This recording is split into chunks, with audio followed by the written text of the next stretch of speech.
If the phrase dumpster fire was an event, this would be it.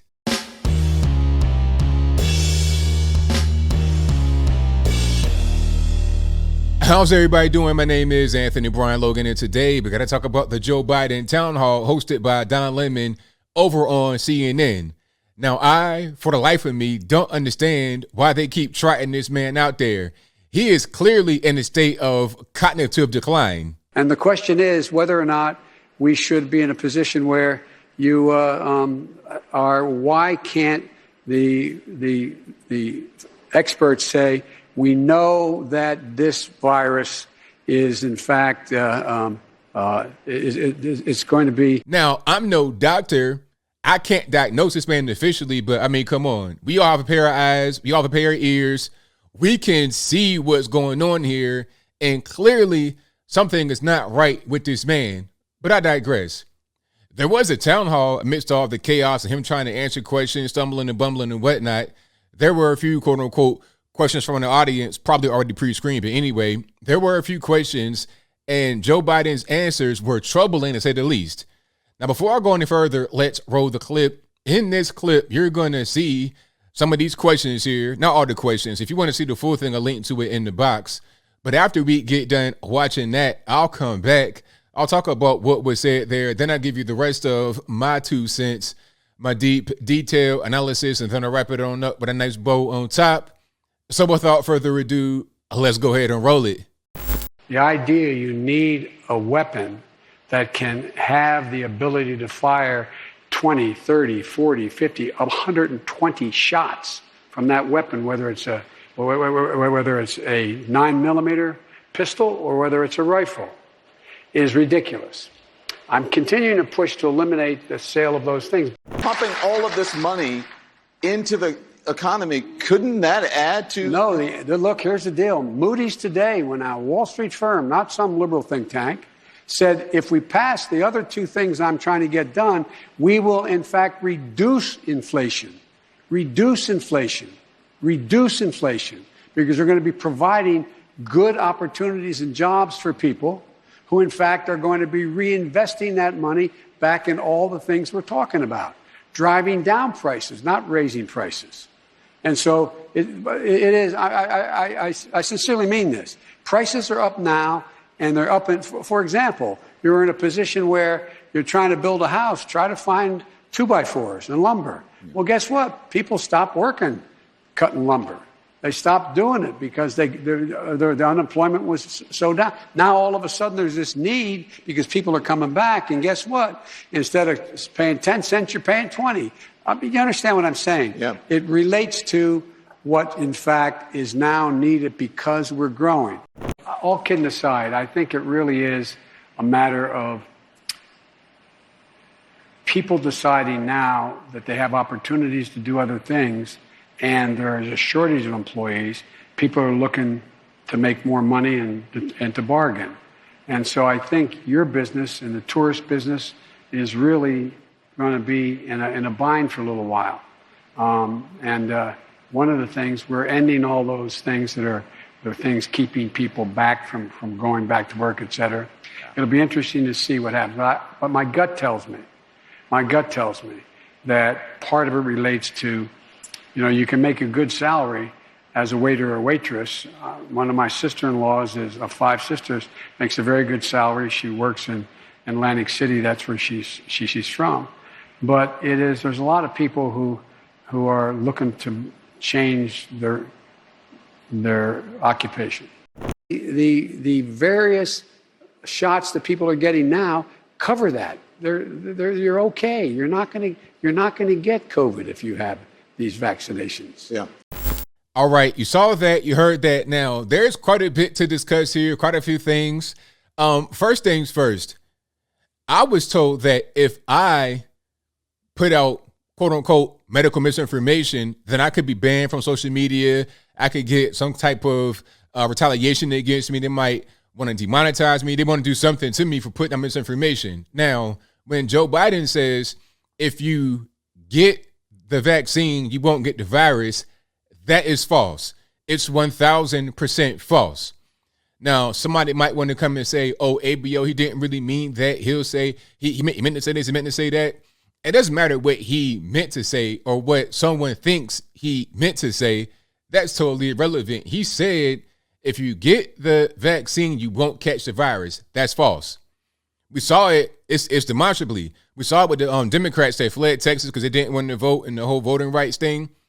They fled Texas, and not one, not two, not three, but 6 of them have caught the virus, although one of the Democrats by the name of James Tallarico got on Fox News with Pete Hegseth and said that they're all fully vaccinated. So how does that work? You have 6 people that have caught it when they all have been fully vaccinated.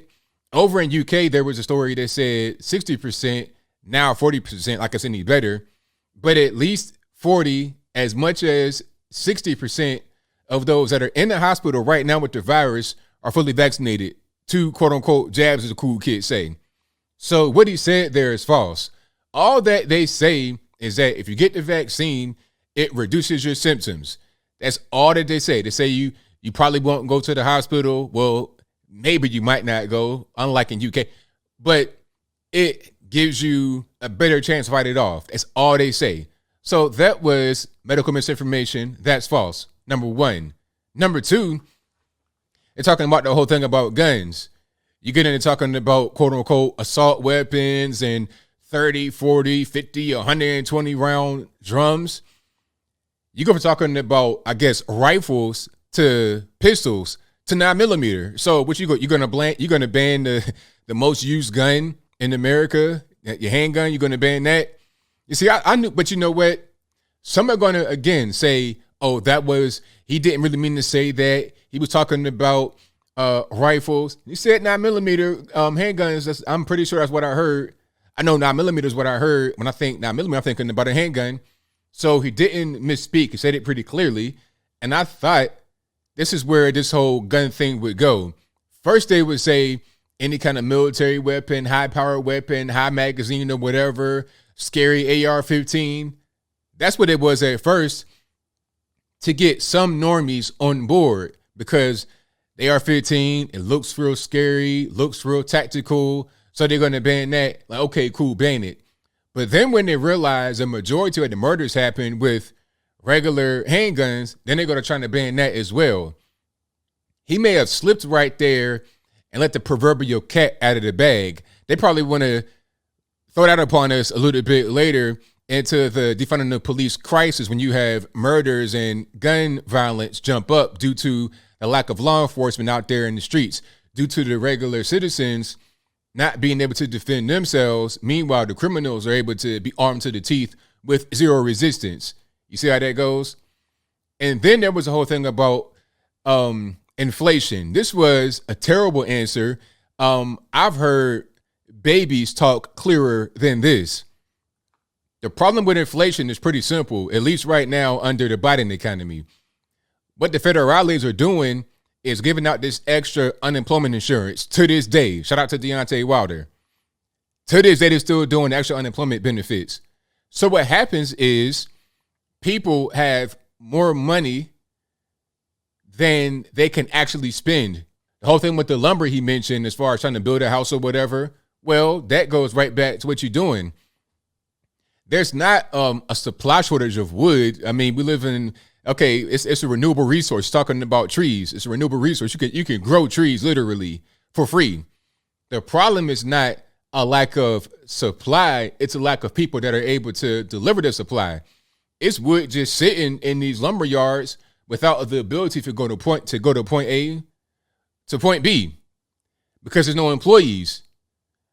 What's the point in working in a lumber yard when I'm able to get paid more from the federales to sit at home and do nothing?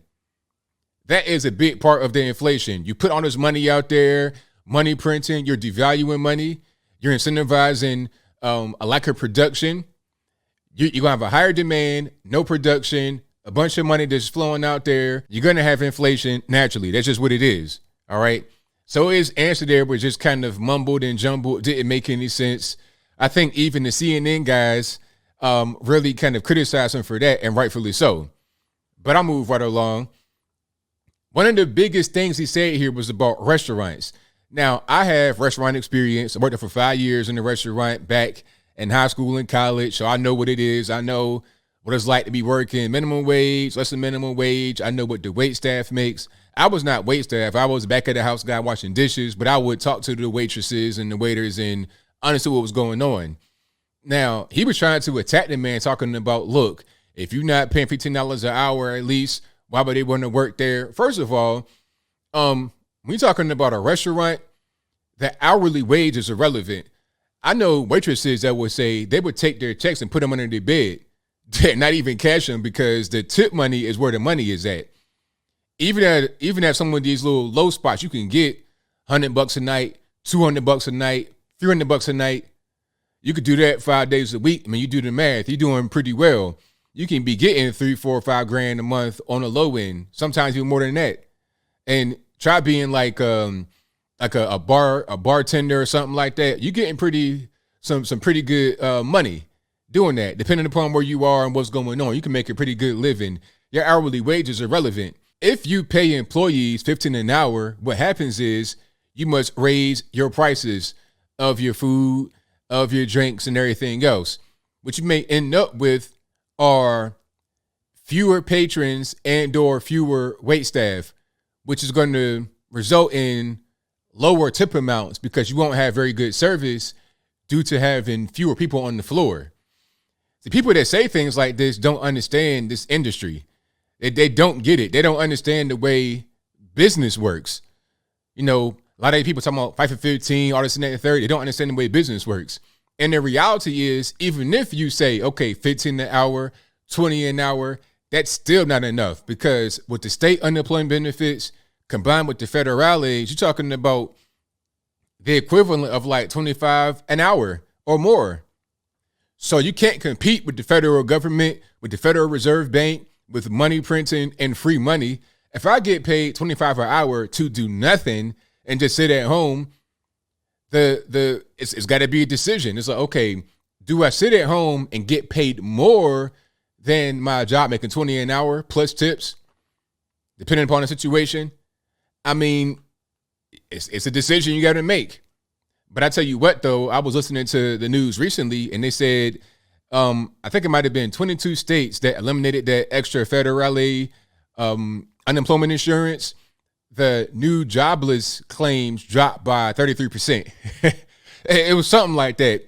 Don't quote me on that, but it was a pretty decent drop in the unemployment claims. Why? Because it makes no more sense to stay at home and collect unemployment because I'm not getting as much as I was before. I got to go back to work now and try to make something happen. I'll go back to my job getting 20 an hour because I can't make that amount of money at home. It's very simple. Joe Biden has all the lights on, but ain't nobody home. He is an empty suit. He pretty much has 2 feet in, ready to go ahead and go like this. But as I close, I want to say this. This guy is not good. Kamala Harris is not good. The entire administration is trash.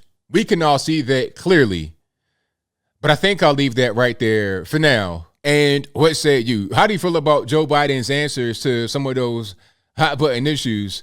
Were they good answers, bad answers? Whatever your thoughts on that are, let me know in the comments below. You guys pretty much know where I'm at. We have a stumbling, bumbling president, doesn't know what's going on, is being led by his caller to wherever they tell him to go. He does not have any personal agency. That's just the long and short. It's kind of sad. Like if he was a regular normie acting like this, as far as the decline and not knowing what's going on, the brain fog, if he was a normie like that, I would have compassion. I would say, hey, that's not right. Get that man some help. But he's the president. He's involved with the whole thing. So all bets are off. I don't care.